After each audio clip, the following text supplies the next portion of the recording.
Hello，大家好，我係 Luciana。咁今日啦，我就想拍一段係關於考車心得啦。點解我會想拍呢段片呢？其實我半年前咧已經考咗車㗎啦。咁我嗰陣一直都好想拍啦，但係直到今日為止咧，我先有時間的起心肝拍嘅。咁嗰陣咧，我記得考之前咧，我就不斷喺度抄啲 YouTube 片啦。前一日我真係極度崩潰啦。咁我就不斷喺度揾一啲 one take pass 嘅 video 啦，即係講下啲人係點樣去應付呢個考車心得咁樣啦。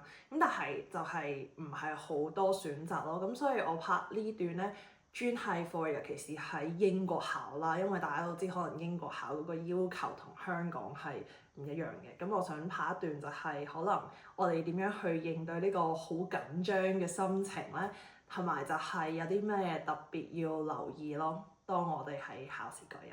咁我啱啱都講咗，我係 one take pass 啦。咁究竟我有冇 fault 咧？咁其實我係有一個 minor fault 嘅。咁點解會有呢個 minor fault 咧？唔係因為我突然間唔識揸車，而係因為我太緊張，所以有呢個 fault。咁個 fault 咧就係 position or normal stop。點解咧？就係因為要 pull up 3次㗎嘛，喺呢一邊考車 on the left。咁跟住咧我就因為太心急啦，即係驚陣間揾唔到一個空位泊車啦，咁所以咧我就喺一個 junction 嘅前邊好近距離咧就泊咗架車喺嗰度啦。咁其實嗰一刻我泊低咗之後已經覺得哇，如果有架車衝出嚟我就應該會 fail 啦。咁好彩咧嗰日條路咧係冇乜車嘅，咁所以冇車出嚟啦。咁所以嗰個考官就俾咗一個 minor fault 我咯。咁可想而知咧，呢個緊張咧對於你嘅表現咧係有幾大嘅影響啦。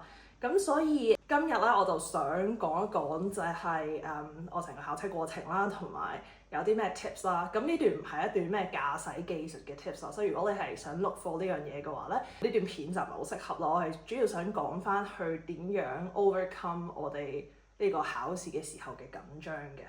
咁講一講我個背景先啦。咁我係喺Reading 考嘅，咁喺5月7號嘅2025年考咗呢個自動波私家車牌咁樣啦。咁其實喺 Easter 前後3月4月嗰啲時間咧，呢個 DVSA 咧就轉咗啲考試路線嘅。咁我係由上年即係2024年嘅10月尾開始學車嘅。咁但係中間因為我係喺學校做嘢㗎啦，咁所以如果係啲 half term 或者長假咧，我基本上都唔係 Reading 嘅，咁所以嗰啲時間我就冇乜點樣學咯。咁但係去到後期咧，即係可能2025年嘅上半年嘅 half term 啊，即係我都有留翻喺 Reading 嗰度，因為我發覺一個禮拜學一次咁樣咧，其實就好容易唔記得啲嘢啦。咁所以嗰陣2次嘅 intensive 一個禮拜日日都學之後咧，我嘅駕駛技術咧就進步咗好多嘅。咁係亦都係大概 Easter 之後咧，咁我駕駛師傅就話：我覺得你都 ready 去考啦。咁嗰陣就去揾一啲嘅快期，睇下可唔可以轉到咁樣啦。我嗰條路線咧，如果大家熟 Reading 嘅話咧，就係由 Holiday Inn 出發，因為嗰陣嗰個市場都改咗，但係係一個臨時市場嚟嘅。咁就去 Aberfield 嗰個方向，最快呢度都係開緊大概50 miles per hour， 其實都唔係好快嘅。咁但係嗰度咧有一個 trap， 即係都唔係叫 trap 啦，但係比較困難嘅地方咧，就係一出市場咧係會有一條嘅 giveaway line， 而嗰個 giveaway line 係有幾條線嘅。我唔記得咗有幾多條啦，但係總之有好多車不斷嚟，而且後邊係一個 roundabout 咁樣啦。咁所以嗰個位咧，我考車師傅咧喺我考之前啦，因為我都想多做一堂嘅，跟住咧就不斷喺嗰度兜咗，我諗至少有10次咯，就係 make sure 無論係有車定冇車，我要點樣去觀察嗰個 situation。嚟到判斷我究竟出唔出架車咧，咁就係因為佢同我練咗好多次啦，佢知道我考11點嗰個時間係一定好大機會有99% 係會行嗰條路線嘅，咁所以咧佢就同我兜完好多次之後咧，咁我係的而且確行翻嗰條路線啦。咁我考嘅時候咧，我就冇咁緊張嘅喺嗰個位。咁講翻緊張呢個問題啦，咁究竟我點樣去 overcome 咧？緊張咧，講真，我考嘅時候咧係真係超級緊張嘅，但係我慣咗，即係可能一去到比賽或者係考試啦，我唔會將啲緊張擺喺塊面上邊嘅，我唔想因為俾呢樣嘢而影響咗嗰樣嘢嘅結果咯，因為我覺得緊張都係一個屬於可控嘅條件嚟嘅，即係其實我哋控制唔到自己緊張啦，但係我哋可以控制到唔好俾緊張影響到自己嘅結果咯，因為我覺得咁樣係真係好唔值得咯。因為以前彈琴比賽啊或者咩比賽都好啦，即係成日就係因為呢啲緊張咧，令到個賽果唔好咧，其實最終嘅結果咧只會係後悔啦。咁所以為免有呢件事發生咧，咁其實我駕駛師傅都係一個好 supportive 嘅人嚟嘅。咁所以每一次學車嘅時候啦，佢都係見到我好緊張啦，咁我會有咩表現咧？就係可能揸到個軚勁實啦，即係有一次咧，我係揸到個軚實到咧，佢以為我有意外啦，因為我係大力到將個軚挫咗落嚟咁樣咯。嗰陣係揸車喺條路度啊，我係緊張到咁嘅地步嘅。咁但係我考車嗰日就冇咁樣嘅，而我駕車師傅成日都問啦，即係你緊張你都要有證據證明先得㗎。咁你覺得頭先你係究竟做錯咗啲乜嘢令到你會有呢個緊張嘅心情咧？咁我就答佢冇啊，係啦。咁所以佢就問：咁你個緊張係點樣嚟㗎？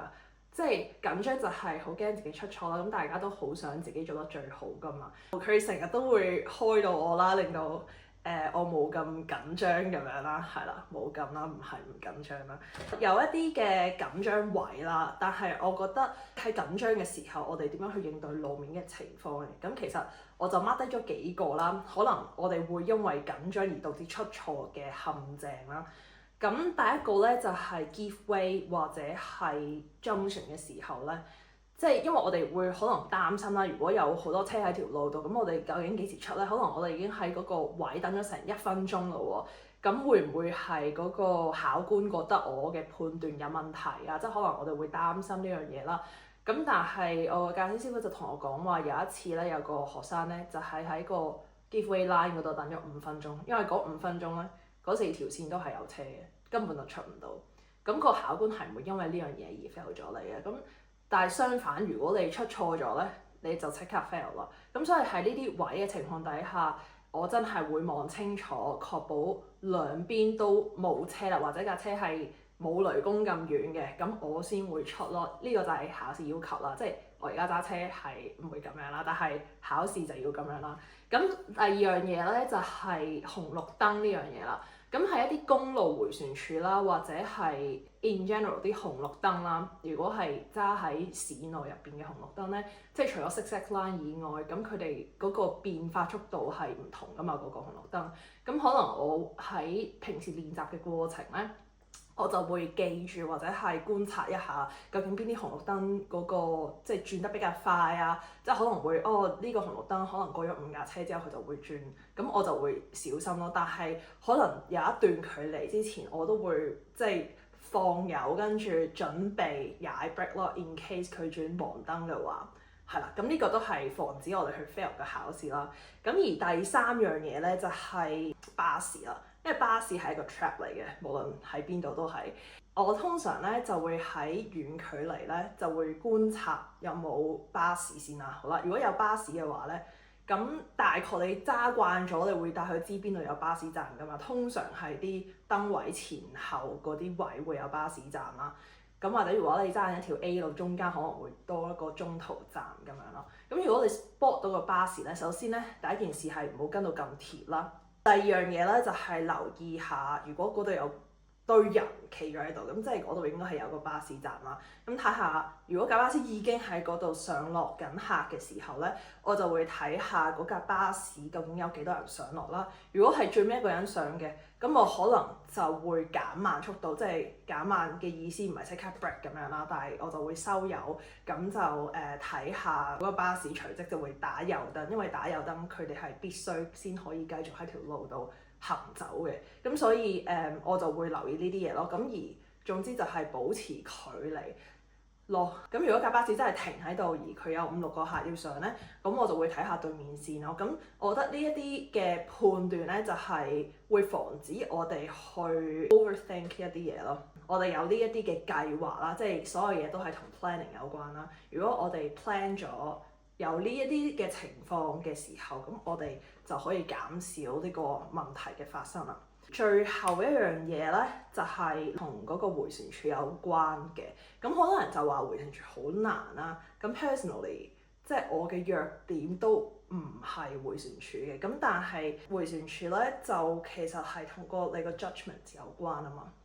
咁我嘅建議咧就係千祈唔好急咯，係啦。總之你入啱線咧，你千祈唔好急，跟住再望下你去邊度，跟住再望下有冇車，跟住你就可以行噶啦。咁如果有車嘅話，你就睇下佢邊個方向咯。如果有時有個 helper 佢 block 咗嗰邊嚟嘅車，咁我就會通常行噶啦，係啦。咁呢啲判斷我覺得係經驗啦，或者可能因為我後生啲，所以個反應快少少，係啦。呢個都可能係會有幫助嘅。咁但係如果呢個係你嘅弱點，你可以多啲練習咯。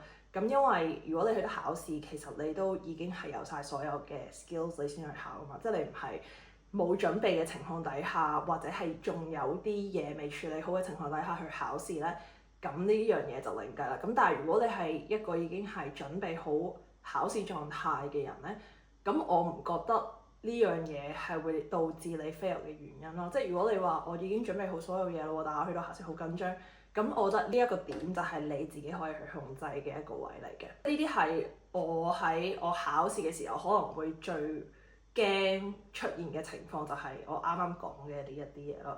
咁但係即係每個人嘅弱點都唔同嘅，但係即係我最擔心嘅就係呢啲嘢啦。我覺得即係只要你可能喺考之前你重溫一次，如果你遇到呢啲情況幻想一下，你會去點樣處理咧？咁我相信譬如考之前你一定會識呢啲嘅應對情況啦。最終我想帶出嘅嘢就係緊張咧，係個個人都會發生，which is 係勁 natural 嘅嘢嚟嘅。咁但係你點樣去 overcome 呢樣嘢係啦，或者點樣去制止你個 nerve system 去控制你，係你去控制你自己，而唔係俾你嘅緊張去控制你咯。呢個就係我最想俾可能你哋仲未考到車，或者係嚟緊就嚟考車嘅人嘅終極 advice。咁當然啦，即係我都有啲 tips 啦。即係第一件事咧，就係我會喺考之前一日啦，再即係可能記一記show me tell me 嗰啲問題啦，因為嗰度有成幾十條問題啦。咁其實我都唔係每一個字眼都記得嘅，即係我都係抽翻啲重點嘅。咁我考嗰日咧，嗰條問題咧就係 tell me how you check the task to ensure that they have sufficient tread depth and that the general condition is safe to use on the road。咁都係記個答案啦，死記硬背啦。我諗大家應該都識呢樣嘢㗎啦。